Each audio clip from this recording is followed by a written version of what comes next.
Abramos nuestras Biblias en San Juan, capítulo 4,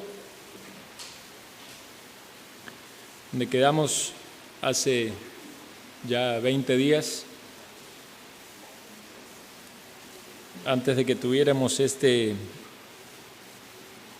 pausa, por cuestión de salud, pero gracias a Dios por sus cuidados y misericordia, y gracias también a todos los hermanos por el cuidado que han tenido de nosotros.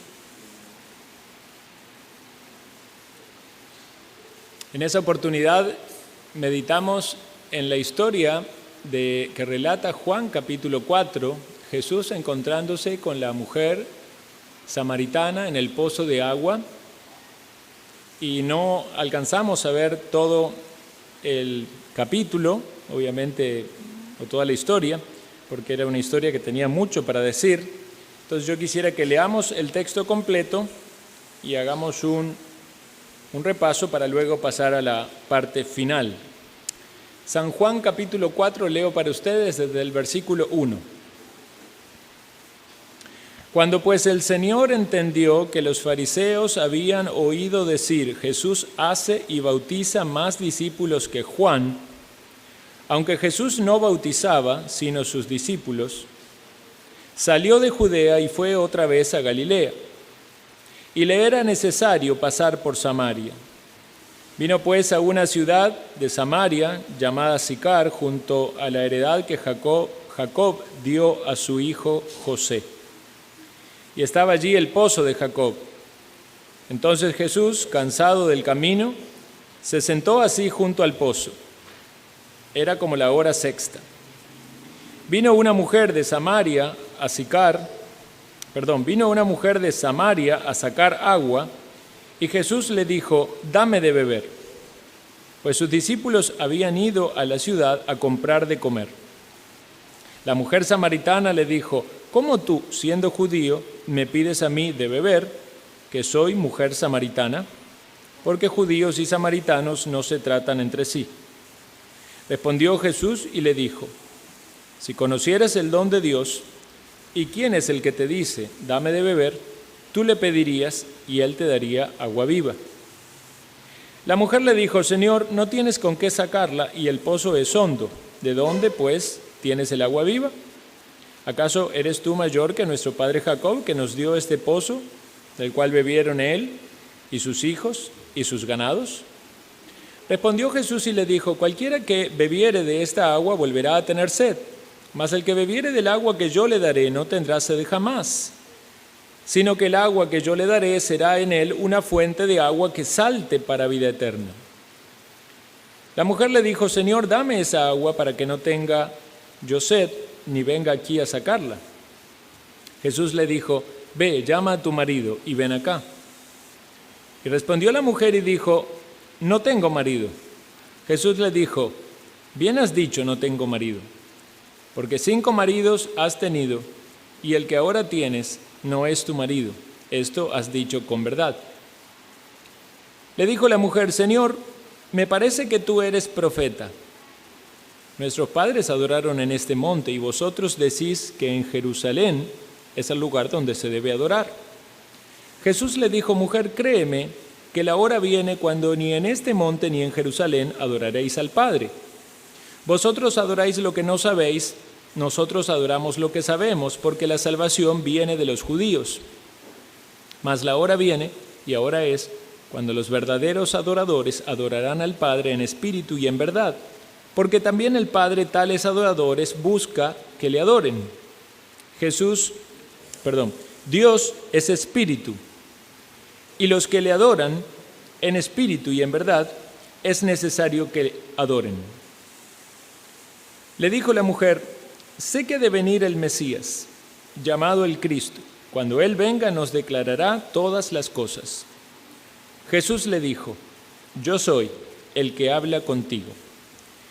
En esto vinieron sus discípulos y se maravillaron de que hablaba con una mujer. Sin embargo, ninguno dijo, ¿qué preguntas o qué hablas con ella?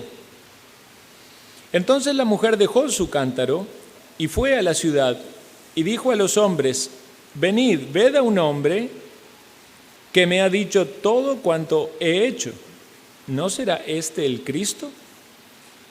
Entonces salieron de la ciudad y vinieron a él. Entretanto los discípulos le rogaban, diciendo: Rabí, come. Él les dijo: yo tengo una comida que comer que vosotros no sabéis. Entonces los discípulos decían unos a otros: ¿le habrá traído alguien de comer? Jesús les dijo: mi comida es que haga la voluntad del que me envió y que acabe su obra. ¿No decís vosotros: aún faltan 4 meses para que llegue la siega? He aquí os digo: alzad vuestros ojos y mirad los campos, porque ya están blancos para la siega. Y el que siega recibe salario y recoge fruto para vida eterna, para que el que siembra goce juntamente con el que siega. Porque en esto es verdadero el dicho: uno es el que siembra y otro es el que siega. Yo os he enviado a segar lo que vosotros no labrasteis. Otros labraron, y vosotros habéis entrado en sus labores. Y muchos de los samaritanos de aquella ciudad creyeron en él por la palabra de la mujer, que daba testimonio diciendo: me dijo todo lo que he hecho. Entonces vinieron los samaritanos a él y le rogaron que se quedase con ellos, y se quedó allí 2 días. Y creyeron muchos más por la palabra de él. Y decían a la mujer: ya no creemos solamente por tu dicho, porque nosotros mismos hemos oído y sabemos que verdaderamente este es el Salvador del mundo, el Cristo. Hasta aquí nomás entonces en la lectura de esta maravillosa historia que ya hemos meditado, pero vamos a procurar hacer nuevamente un repaso. Nos comienza relatando el texto que Jesús sale de Judea y va hacia Galilea. Si tenemos la imaginación del mapa en nuestras mentes, entendemos que va hacia el norte, ¿verdad? Hacia Galilea, y va a realizar su ministerio allí. Ya había hecho allí el milagro de transformar el agua en vino. Y se nos dice que era necesario pasar por Samaria. Había otros caminos alternativos, pero era necesario para Jesús pasar por Samaria. A la luz de lo que vemos en esta historia, era una necesidad de suplir una necesidad. Es decir, la necesidad de Jesús era ayudar a esta mujer con una gran necesidad espiritual, pero también a todas las otras personas que luego iban a oír el mensaje del Evangelio. Entonces el Señor conoce nuestras necesidades y el Señor sabe cómo suplirlas. Y en esta historia, hermanos, hay muchísimas oportunidades para detenernos y sacar pequeñas aplicaciones que pueden ser grandes aplicaciones para nuestra propia alma. Partir de este punto de considerar al Señor Jesús moviéndose en dirección de suplir necesidades personales y pensar entonces que Dios también hoy en el presente se mueve en esa dirección y quiere ir a tu encuentro, quiere Él darse a conocer, quiere que tengas la salvación, le da esperanza a cualquier pecador. Si usted se halla hoy aquí pensando si es que realmente hay esperanza para usted, si Dios quiere que usted pueda recibir su bendición, este texto y lo que acabamos de decir ya tiene que animar y motivar su fe. El Señor va en busca del necesitado espiritual.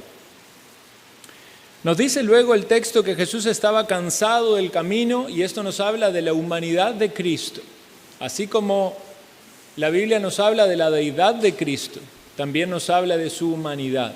Y comprender la humanidad de Cristo nos debe traer también mucho consuelo porque el Señor conoce lo que nosotros vivimos y experimentamos en nuestro cuerpo de carne. Todo, el cansancio, el hambre, la sed, excepto el pecado. Y gracias a Dios de que Él nunca ha pecado, dice la Biblia, ni nunca se ha hallado engaño en su boca, porque eso nos da también la confianza de que Él es la ofrenda aceptable, acepta a Dios, aceptable, apropiada para nuestra redención. Entonces, hallamos también consuelo y esperanza en la humanidad de Cristo porque Él nos conoce, pero hallamos esperanza en la divinidad de Cristo porque Él puede salvarnos.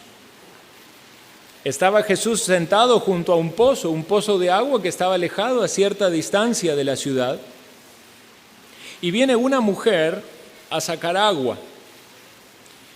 Y esa mujer que traía su cántaro, su recipiente para sacar agua de ese pozo, recordemos cómo, bueno, hasta el día de hoy todavía hay ciertos lugares donde hay algún pozo de agua y la gente jala, ¿verdad?, del mecate con algún balde, algún recipiente, una cubeta para sacar agua. Bueno, Jesús no tenía con qué sacarlo y le pide a esta mujer agua, pero esta mujer se sorprende de que él le pidiera. Y ahora vamos a meditar de por qué la sorpresa. Pero quisiera en primer lugar considerar esta situación.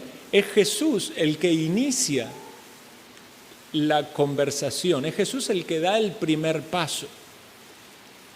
Y es Jesús realmente el que da el primer paso en buscar al pecador, porque la Biblia nos dice que el hombre pecador no busca a Dios, es Dios el que se acerca a uno. Y puede ser que en ese acercamiento la percepción del ser humano sea de que Dios le está pidiendo algo. Mucha gente se acerca a la iglesia diciendo, no, seguro que Dios quiere que yo haga tal cosa. Esa es la interpretación desde la experiencia personal. Dios quiere algo, seguro que yo puedo hacer algo para Dios, o Dios necesita algo de mí, ¿verdad? Quizás una idea un tanto de la satisfacción del propio corazón del hombre. Pero lo que vamos a ver al final de la historia es que aunque sí era cierto que Jesús necesitaba agua para su físico, lo más importante en esta historia es que Jesús quería darle algo. Realmente, cuando Jesús se acerca a alguien, no es para pedirle, sino para darle.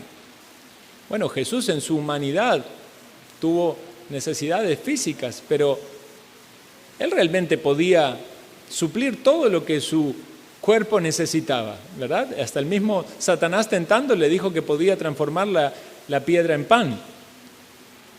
Pero Él utilizó esta necesidad de su cuerpo para entablar esta charla, esta conversación y mostrarle a la mujer que ella era la verdaderamente necesitada. Jesús también podría haber esperado a los discípulos que vengan y haber esperado que alguien le trajese agua, pero no era ese el punto. El punto era que Él quería suplir la necesidad de esta mujer. Cuando ella le dice, ¿cómo tú siendo judío me pides a mí que soy mujer samaritana? Esto tiene que ver por dos cosas. En primer lugar, porque hombres no hablaban con mujeres en esa época, no era bien visto, mucho menos judíos con samaritanos. Pero además el punto aquí está en que los judíos consideraban impuro beber de un mismo vaso, un mismo recipiente que samaritanos, porque para los judíos los samaritanos eran paganos, efectivamente eran paganos, porque aunque tenían consideración de la ley de Moisés como la palabra de Dios, ellos habían contaminado su adoración a Dios con mucha idolatría, se había hecho un sincretismo religioso y entonces para un judío, un samaritano era un contaminado, ¿verdad? Alguien de desprecio. Por eso dijimos en su momento que la parábola del buen samaritano no era porque la gente veía bien al samaritano, más bien lo veían mal, pero Jesús habla del samaritano como alguien bueno, aquel que tuvo misericordia y socorrió al necesitado. Bueno, aquí Jesús es el que está teniendo misericordia y socorriendo a la samaritana. Y cuando le pide de beber, y evidentemente implicaba tomar de ese mismo recipiente, está de algún modo transgrediendo ese entendimiento religioso de qué es lo que contamina.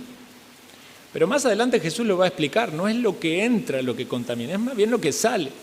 No es tanto un vaso que no ha sido lavado, sino más bien es el problema del pecado que hay en el corazón. Entonces esa normativa religiosa a la cual el Señor no se somete, queda de lado porque evidentemente había una necesidad física en él, pero además porque el propósito era predicar el evangelio a esta mujer.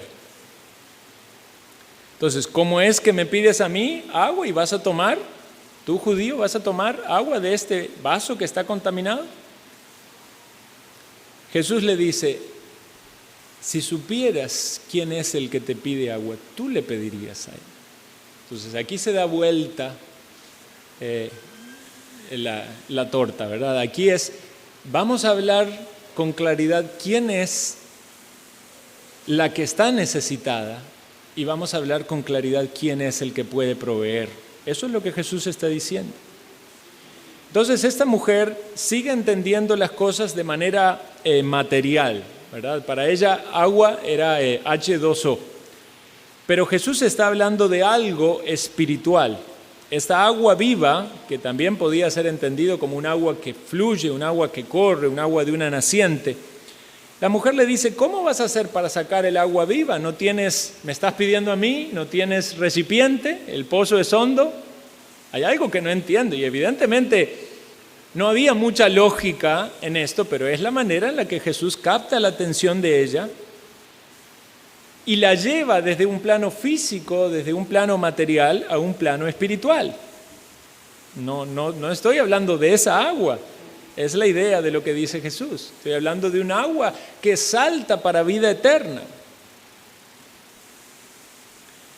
Entonces, Jesús le dice, cuando ella manifiesta disposición de querer tener esa agua, de no ver la necesidad de ir al pozo a sacarla, Jesús le dice, ve a llamar a tu marido.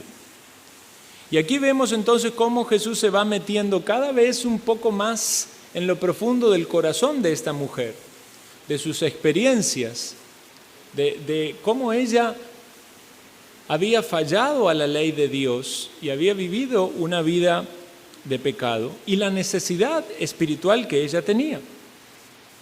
Cuando le dice, ve a llamar a tu marido, es como prácticamente poner el dedo en la llaga. Es poner en evidencia de que ella vivía en pecado y necesitaba de la salvación. En ese momento ella lo identifica a Jesús como un profeta. Los profetas anunciaban cosas por venir, pero también conocían de las cosas que normalmente alguien no podía ver. Eso es lo que vemos en el Antiguo Testamento. Y sabemos que uno de los oficios de Jesús fue de profeta, pero obviamente esa no es la revelación completa. Entonces, cuando lo identifica con profeta, ya va comprendiendo un poco más en la dimensión del plano espiritual, sabiendo que Jesús habla de cosas espirituales y obviamente tiene algo para comunicarle en este plano. Pero vean qué débil que es el corazón humano, y esto pasa mucho en la evangelización, que cuando alguien detecta que usted quiere evangelizarle, lo primero que va a salir es con el problema de la religión. Es decir, ¿usted de qué religión es? Entonces ahí la religión genera la barrera. Ah, es que yo soy católico y usted es, no, es que yo tal iglesia, tal cosa. Y Jesús, sabiendo de que eso iba a generar separación y debate, obviamente traza la línea de manera clara, dice la salvación viene de los judíos, pero luego le dice qué es lo importante. Lo importante es que el Padre busca adoradores que le adoren en espíritu y en verdad. Lo importante no es si adorar en este monte o adorar en Jerusalén. Los samaritanos adoraban en un monte y los judíos decían que debían adorar en el templo en Jerusalén. Lo importante es que las personas le adoren a Dios en el corazón. No caiga y no tropiece en esa barrera de la religión, si es que esta religión o es que la otra, como si fuera una afiliación a un club o a un partido político o algo que hay que mantener de familia. No, se trata de la verdad, se trata de la palabra de Dios, se trata de cuál es el entendimiento correcto de la salvación a la luz de la Escritura, como decíamos hoy en el tema de la confesión de fe.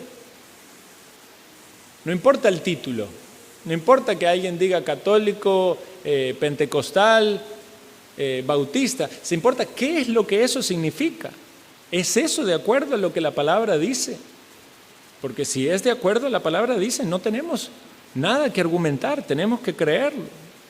Jesús le dice a esta mujer, la salvación viene de los judíos, los samaritanos se apartaron en su momento, se mezclaron con idolatría, hay toda una cuestión histórica en eso, pero no importa eso ahora cuando el que te está hablando te está diciendo que el Padre busca verdaderos adoradores. Es que si usted llega a ser un verdadero adorador, el rótulo del título de la religión no le va a importar. Más bien después no va a tener ningún problema de cambiarlo. Hay gente que se siente tan agarrada al título de la religión, ¿verdad?, que pareciera que está traicionando si cree en una religión distinta. Pero es que si te han mantenido engañado por todo el tiempo, ¿de qué te sirve mantener ese título?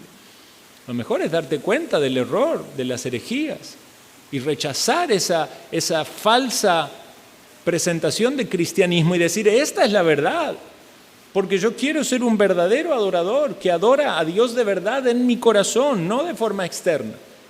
En este mundo, en un día como hoy, miles de personas están arrodillando o adorando o cantando a un Dios que no conocen, a un Dios del cual no creen verdaderamente.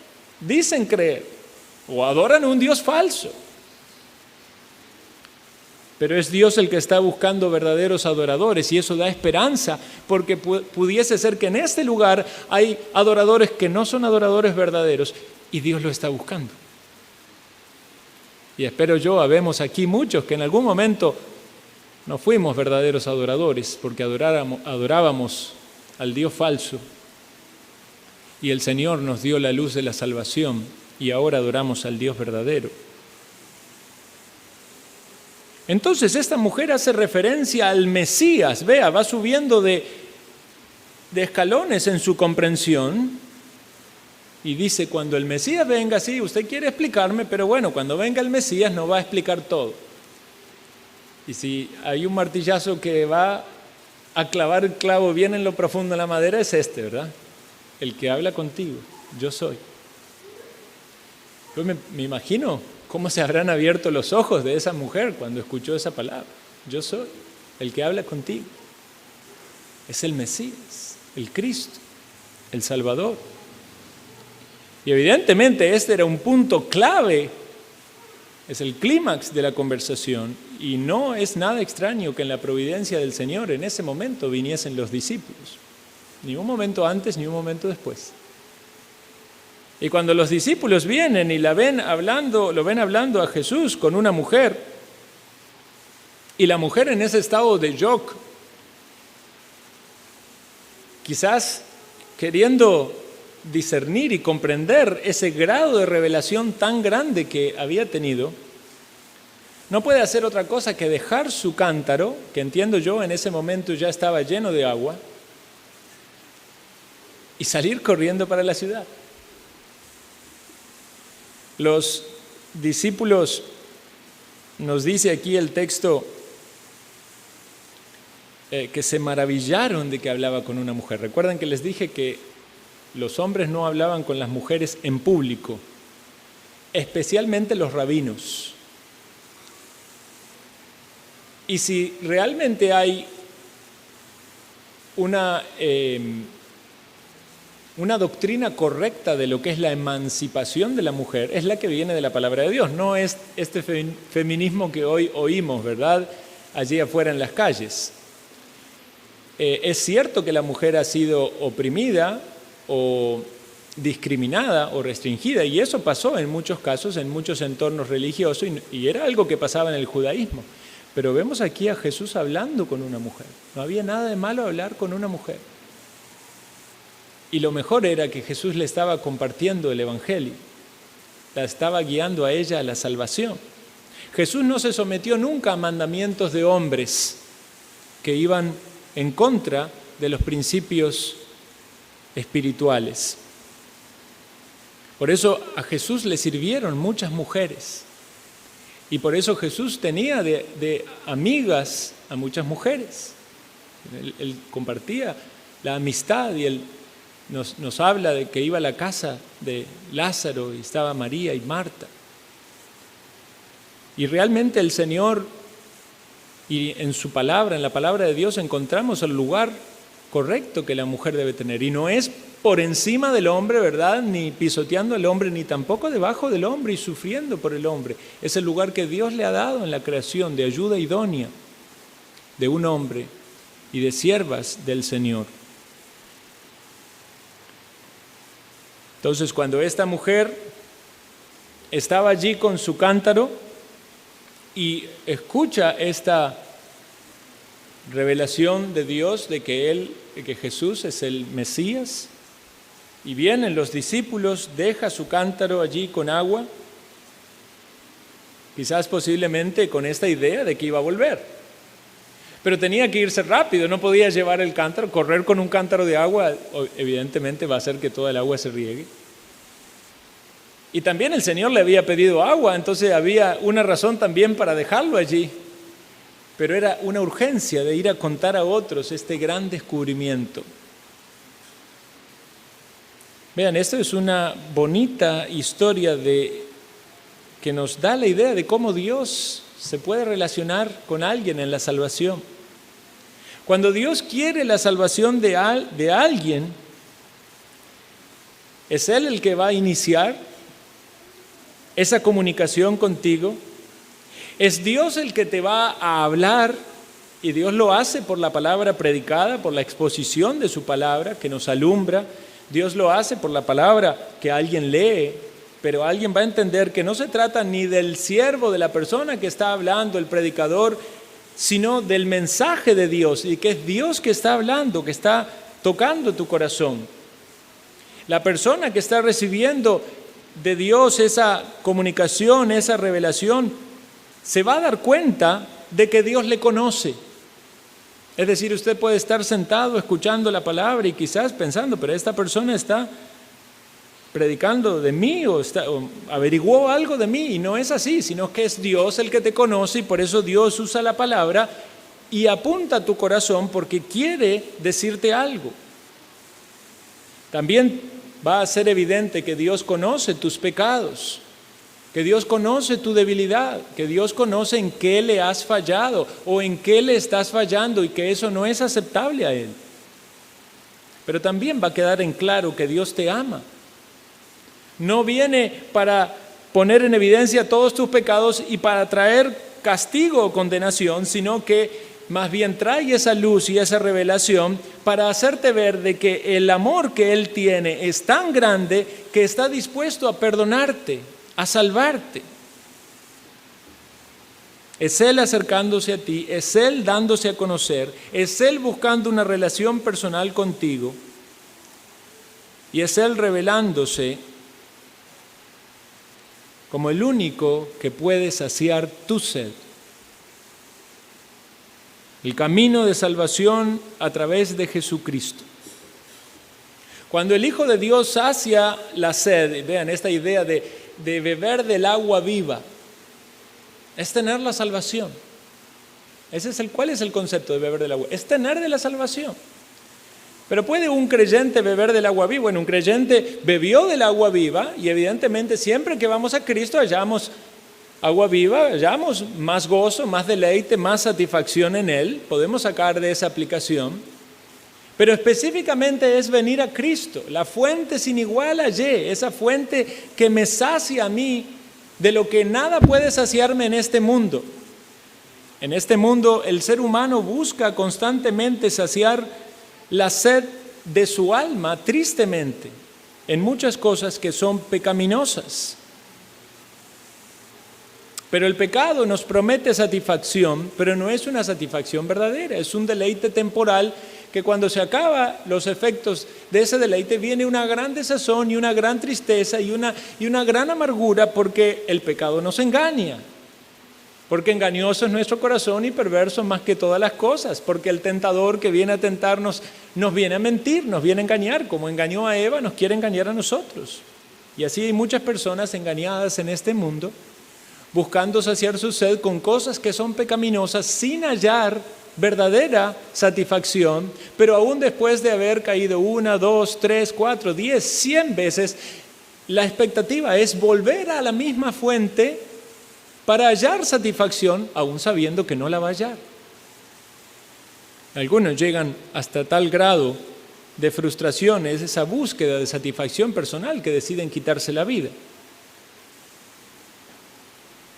Pero las personas en este mundo nunca hallarán satisfacción completa, real y verdadera en las cosas pecaminosas. Qué triste es pensar cuántas personas en este mundo viven esclavizadas en vicios de todo tipo. Personas que viven esclavizados del alcohol, que saben que emborracharse está mal, pero de algún modo siempre tienen esperanza de que una copita más le va a dar más satisfacción. Cuando están en el estado, ¿verdad?, catatónico, que ni se pueden manejar a sí mismos, deprimidos o alterados o violentos o depresivos, o quizás sucios por su propio vómito, se dan cuenta que el pecado tiene un precio, que paga mal, que no es gratis y que la satisfacción que promete no es verdadera. ¿Quiere el Señor Dios salvar a personas esclavizadas del alcohol?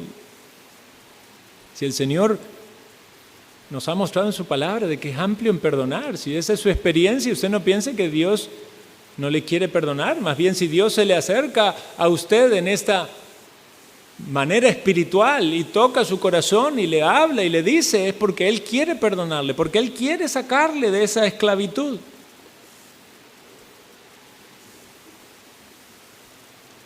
Esta mujer no vivía en este pecado, pero es claro que el pecado de ella era la inmoralidad sexual. Estaba en unión conyugal sin estar casada y había tenido varios matrimonios antes. Por alguna razón particular, esos matrimonios habían fracasado. Hoy muchos buscarán en relaciones inmorales encontrar la persona, la pareja que le des la satisfacción que quieren, pero se darán cuenta que la satisfacción verdadera no viene por una persona, no viene por una pareja, tampoco lo viene por la inmoralidad sexual. Cuando alguien está lleno de Cristo, cuando alguien tiene la salvación que es en el Señor, ya se da cuenta que todos estos deleites temporales que ofrece el mundo son precisamente eso, deleites temporales, pero que no dan verdadera satisfacción y que nunca van a tener la misma satisfacción que hallaron en la salvación en Cristo y que pueden volver a hallar al buscar más de Cristo y al llenarse más de Cristo, porque hermanos, también es cierto que el creyente, aun cuando bebió del agua viva y halló satisfacción en Cristo, muchas veces se ve tentado a volver atrás. Por eso debemos reavivar nuestro amor para volver a las aguas vivas y reconocer de que nada nos va a saciar sino Cristo y que solamente en Él podemos tener esa verdadera satisfacción y paz con Dios. ¿Cuántos hoy en día buscan en drogas? ¿Cuántos están esclavizados de robos por su codicia? ¿Cuántos esclavizados de la violencia en su carácter por el odio que hay en su corazón?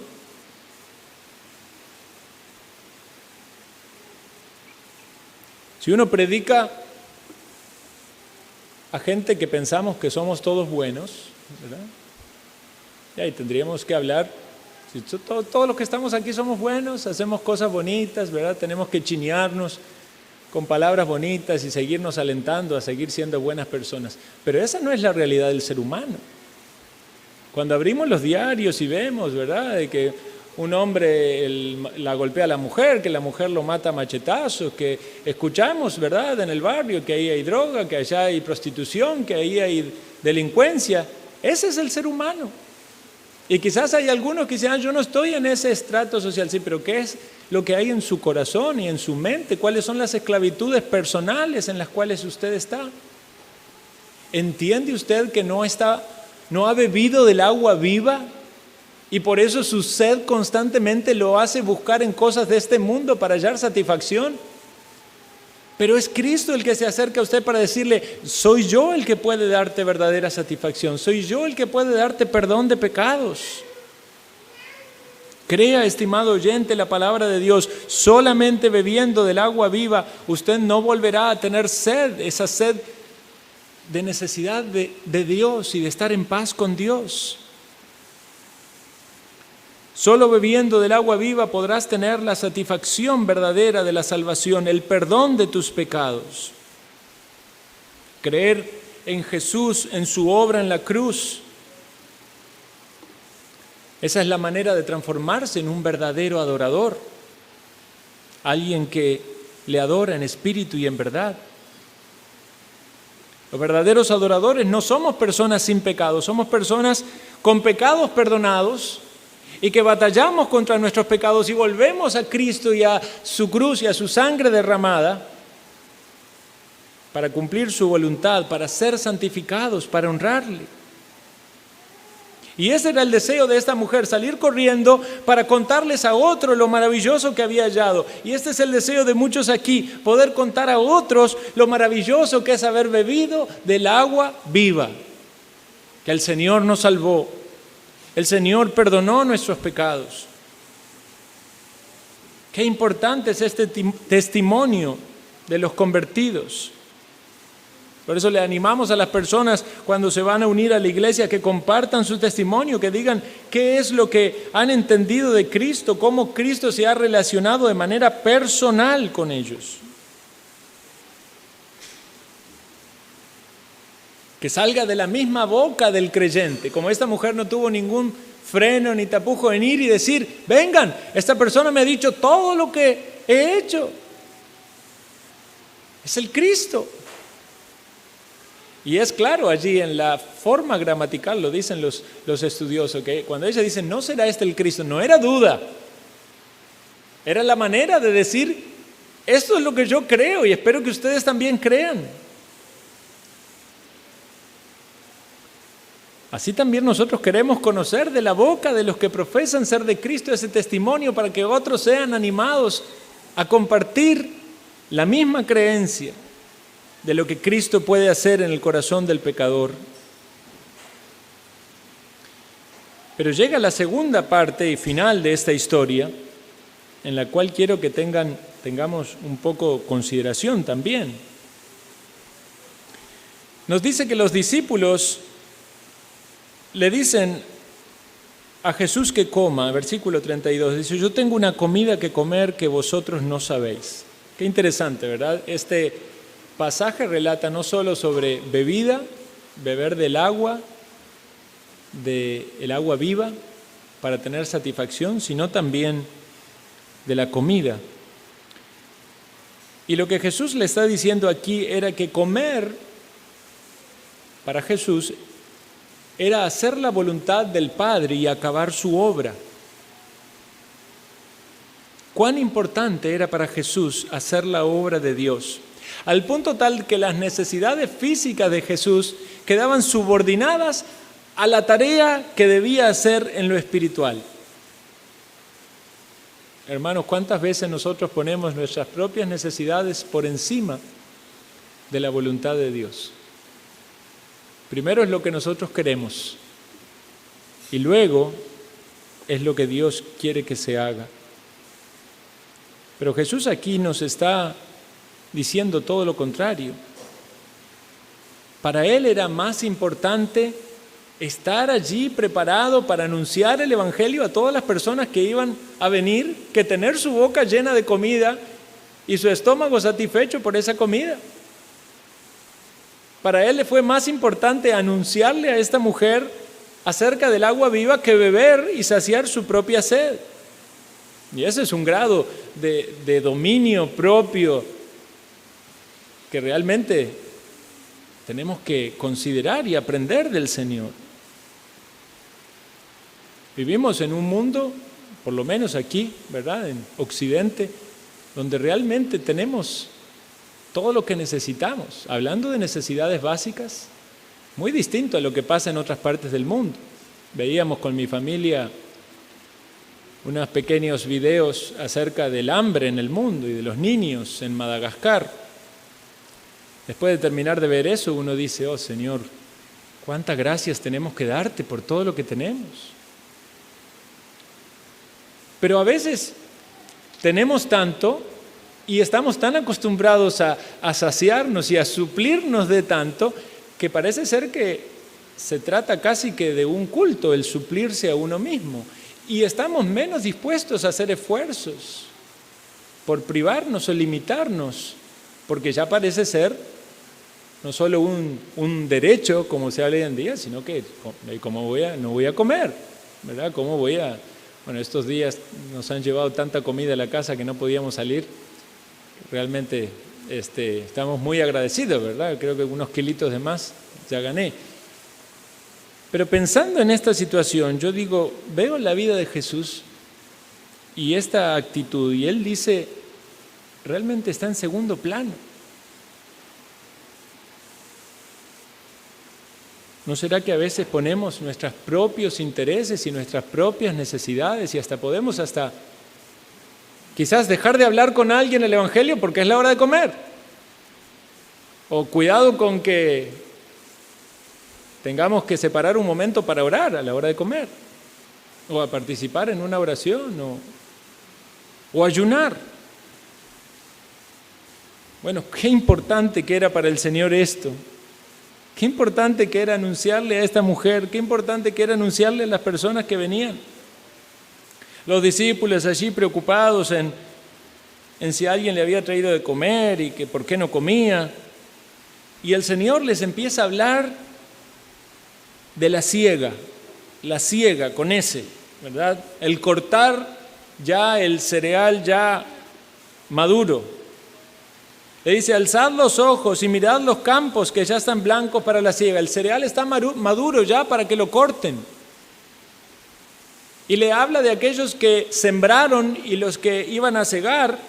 Y les dice que el que siega, dice, recoge fruto para vida eterna, para que el que siembra se goce con el que siega. Entonces están el que siembra y el que siega. ¿Y cómo entendemos este cuadro, este gráfico a la luz de lo que está pasando aquí en este pasaje? Bueno, mientras los discípulos fueron a buscar para comer para su cuerpo, el Señor estuvo sembrando la palabra en el corazón de esta mujer. Y cuando los discípulos llegan, quien fue a sembrar la palabra en el corazón de otras personas fue la mujer. Y ahora los discípulos están allí y ya ellos están seguramente contentos porque comieron su comidita, pero ven esa cantidad de personas que llegan y le dice, ahora ustedes van a entrar en las labores,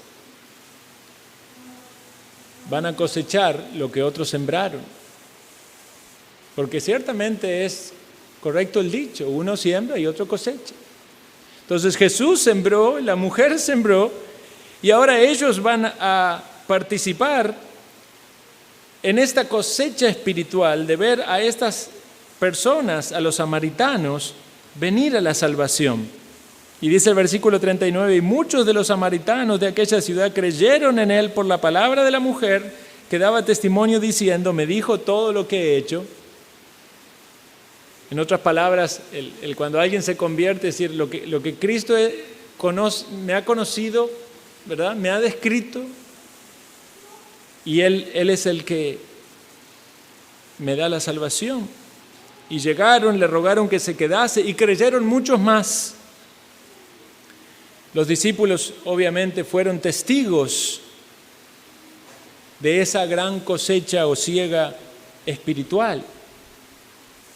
Y la respuesta de esta gente, o la frase de esta gente al final, hablando con la mujer, es maravillosa, porque algo que no se veía en Jerusalén, el pueblo de Dios, al cual había un gran énfasis y prioridad para anunciarle a los judíos, donde eran bautizados, ¿verdad? Los samaritanos recibieron, podemos decir que nada más que de pasada el mensaje,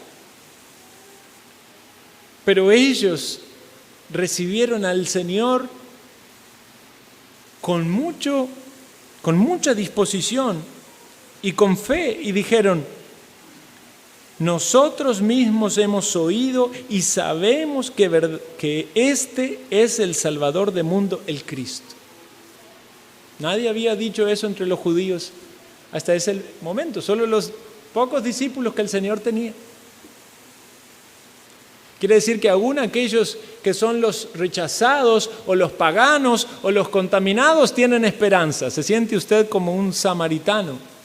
Quizás porque su vida está llena de pecado, porque se ha contaminado en su adoración, porque no es como otros que son religiosos. Bueno, Jesús vino a salvar pecadores. Y tanto aquellos que se creen justos como los que están conscientes de su injusticia son pecadores. Pero hay más esperanza para aquellos que no se creen justos a sí mismos, porque los que se creen justos no ven la necesidad de un Salvador. Los que se creen sanos no ven la necesidad de un médico. Los que están llenos no tienen hambre. Y los que son ricos no ven su pobreza. Pero si te sientes necesitado espiritualmente, si ves esa equivocación en tu vida al saciarte o al buscar saciarte equivocadamente en fuentes sucias y contaminadas de pecado, en cisternas rotas que no retienen agua, como decía el hermano Fernando en el sermón del domingo pasado, debes saber que hay esperanza para ti en Cristo. Tienes que creer en Él. Tienes que arrepentirte de tus pecados, tienes que ver que Él es el Salvador del mundo. Tienes que creerlo no solo porque otro te lo diga, tienes que creerlo porque lo has oído directamente de Cristo. Y no es que Cristo te va a hablar con voz audible, te va a hablar por su palabra. Va a tocar tu corazón con su Santo Espíritu. Y espero que ese pueda ser tu testimonio para que vengas a la salvación. Pero hermanos, también aquí los creyentes somos desafiados a hacer esfuerzos para compartir las buenas nuevas como el Señor lo muestra aquí, desafiados a hacer esfuerzos para no poner nuestras propias necesidades físicas por encima de la voluntad de Dios. El apóstol Pablo decía, golpeo mi cuerpo y lo pongo en servidumbre, no sea que habiendo sido heraldo para otros, yo mismo venga a ser eliminado. Esto implica trabajar por compartir la palabra, discipular, como decimos en la mañana, compartir a otros las verdades del Evangelio, ayudar a otros a hacerlos crecer en la fe. Nuestro ejemplo, nuestras buenas obras, es algo en lo cual todos sumamos, hermanos. No solo los ministros del Evangelio que tienen quizás posibilidad de predicar a más personas, sino que es algo en lo cual todos participamos. Todos debemos sembrar y quiera Dios también que participemos en esa cosecha o en esa siega. Pero todos debemos hacerlo, debemos sembrar la palabra y debemos gozarnos cuando hay fruto. Tenemos que invitar a personas para que vengan a la iglesia y alegrarnos cuando personas vienen a la iglesia. Pero no es suficiente con que estén aquí. Queremos predicarle el Evangelio, queremos darle el testimonio y alegrarnos cuando vengan a Cristo. Queremos ayudar a los que vienen a la iglesia por cierto tiempo, pero están ahí quizás tambaleando en su vida espiritual para que puedan avanzar, dar pasos de madurez, unirse a la iglesia, para que produzcan fruto. Eso tiene que ver con sembrar y también con cegar. Pero debemos preguntarnos, ¿cuánto tiempo y compromiso de nuestra propia vida estamos dedicando a la siembra y a la cosecha?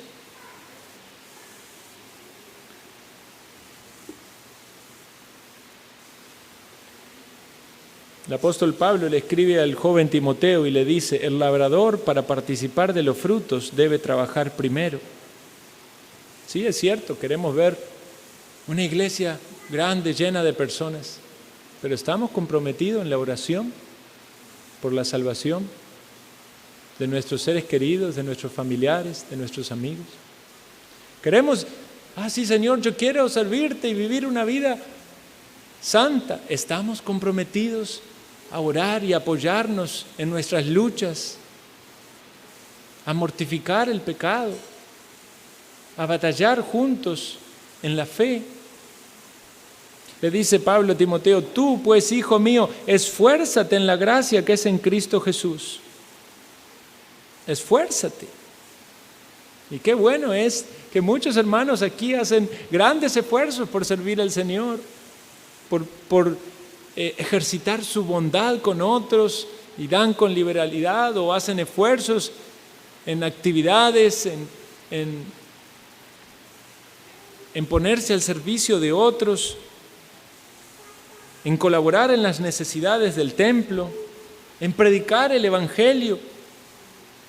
¡Qué bueno es! Sigamos así, hermanos.